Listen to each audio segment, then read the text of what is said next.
Et j'ai le plaisir de recevoir des étudiants et des membres de l'association Épique d'époque, l'Odyssée nocturne qui vous est proposée jusqu'au 9 mars à l'espace Gambetta Le Mans. J'ai le plaisir de recevoir Solène Chancerelle, bonsoir. Bonsoir. Vous êtes la présidente de l'association et vous êtes venue avec Kentingerd Vanier, bonsoir. Bonsoir. Et Simon Choulet, bonsoir. Bonsoir. Alors tous les trois, vous faites partie de l'association qui organise cette exposition à l'espace Gambetta. Et ça fait partie de votre cursus, vous êtes tous les trois donc en formation Master Patrimoine et Développement Local, c'est ça? C'est ça. Alors c'est quoi formation Master Patrimoine et Développement Local? Il vaut mieux que vous sachiez quand même un peu. Enfin, après, moi je m'en fiche, hein, c'est pas moi qui vais vous noter, mais ça serait... Allez-y. C'est une formation qui permet de nous professionnaliser dans les métiers donc, du patrimoine et de la culture de manière générale. Donc avec les métiers de direction, de chargé de projet, des médiateurs culturels, des guides conférenciers. Donc toutes ces thématiques-là. Donc on a des cours théoriques, des cours avec des professionnels de la culture et du patrimoine. Et après, on a aussi des stages qui nous permettent de nous professionnaliser encore plus. Alors là, cet exercice d'organiser cette exposition, elle fait partie de votre cursus. Et voilà, il y a de la communication aussi quand on fait un événement. Donc, raison pour laquelle vous êtes là ce soir à la télé. Comment vous êtes répartis les rôles au sein de l'association, justement ?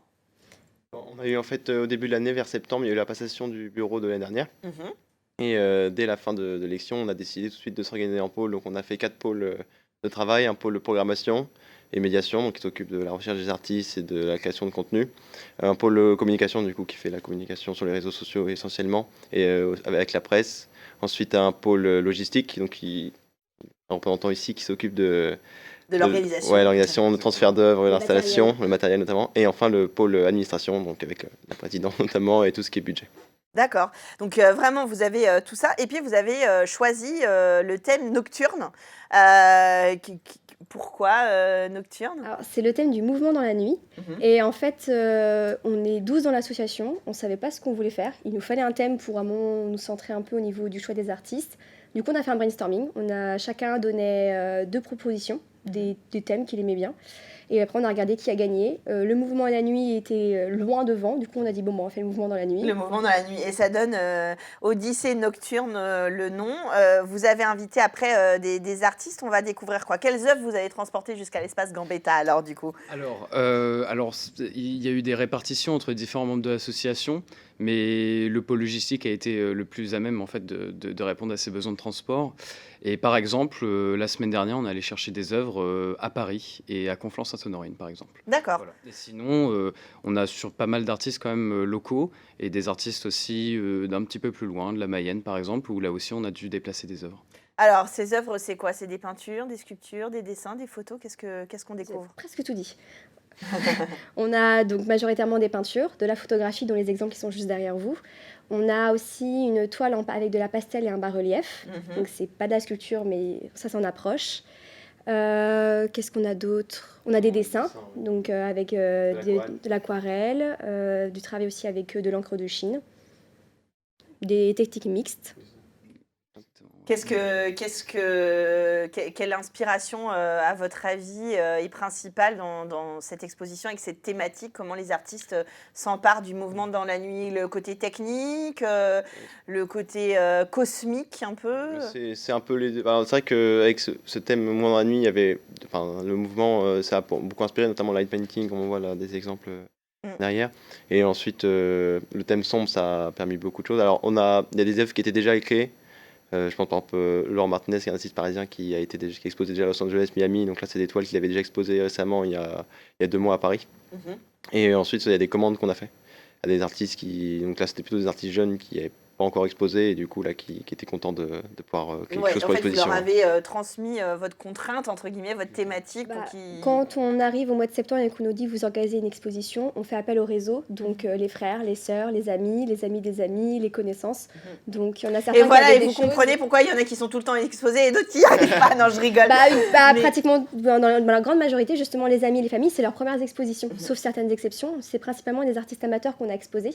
Donc, et on a fait aussi aussi appel à des personnes où on savait qu'ils allaient pouvoir nous faire quelque chose de qualité, parce qu'on est quand même des futurs professionnels, et même si on adore nos familles, on veut quand même exposer quelque chose Oui, qui, bien sûr, là, on voit esthétiquement pas que les parlant... dessins du petit frère. Voilà, c'est ça. Comment vous organisez la médiation? Comment vous faites venir du public autour de ça? Vous avez créé des événements en dehors de l'exposition. Alors, il y a des événements qui sont déjà passés.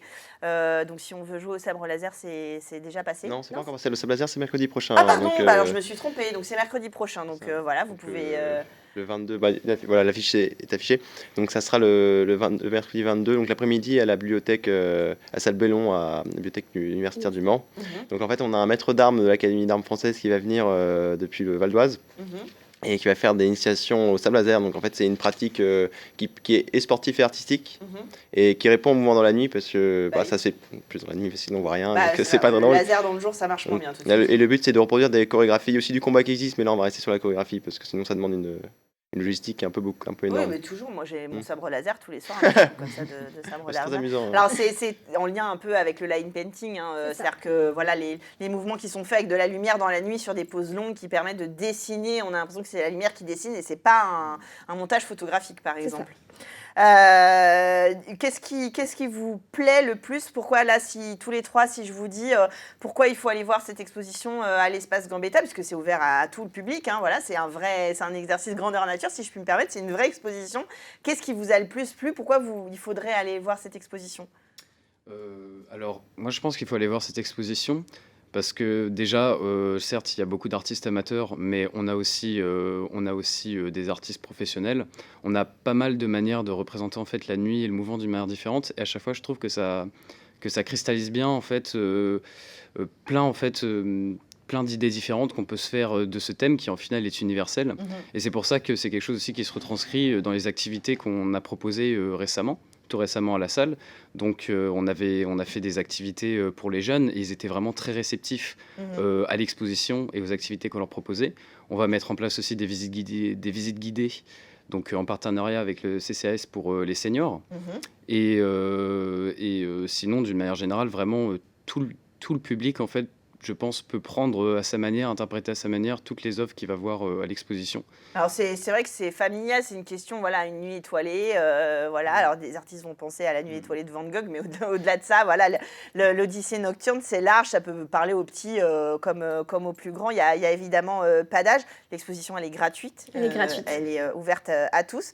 Quel est votre petit coup de cœur à vous, Simon, sur l'exposition? Alors, mon petit coup de cœur, c'est la sœur d'un de mes meilleurs amis qui l'a fait, donc qui s'appelle Clairvy, et son œuvre, c'est la première toile qu'elle fait, donc que j'ai beaucoup aimé. Qui n'a pas de nom, qui est sans titre. Mais...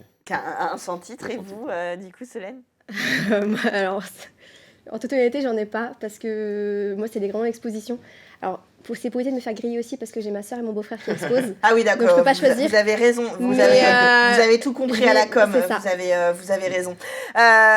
Les activités, donc il y a ce mercredi prochain, cette activité sabre laser, des visites guidées qui vont être mises en place. Il y a d'autres choses qui sont programmées? Il y a une autre séance de light painting aussi à la bibliothèque universitaire qui va être organisée.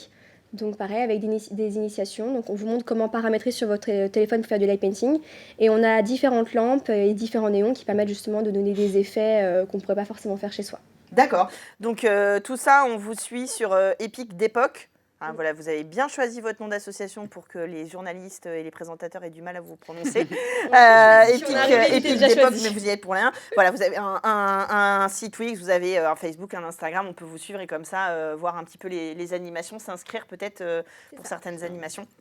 On vous suit. Odyssée nocturne, en tout cas, c'est jusqu'au 9 mars, c'est à l'espace Gambetta au Mans. Allez découvrir cet espace et tous ces artistes regroupés sur le thème du mouvement dans la nuit. Merci à vous d'être venus sur le plateau pour cette expérience totale. Vous aurez aussi fait la télé sartoise. Et puis nous, on finit tout de suite avec les mots et du théâtre dans Culturel.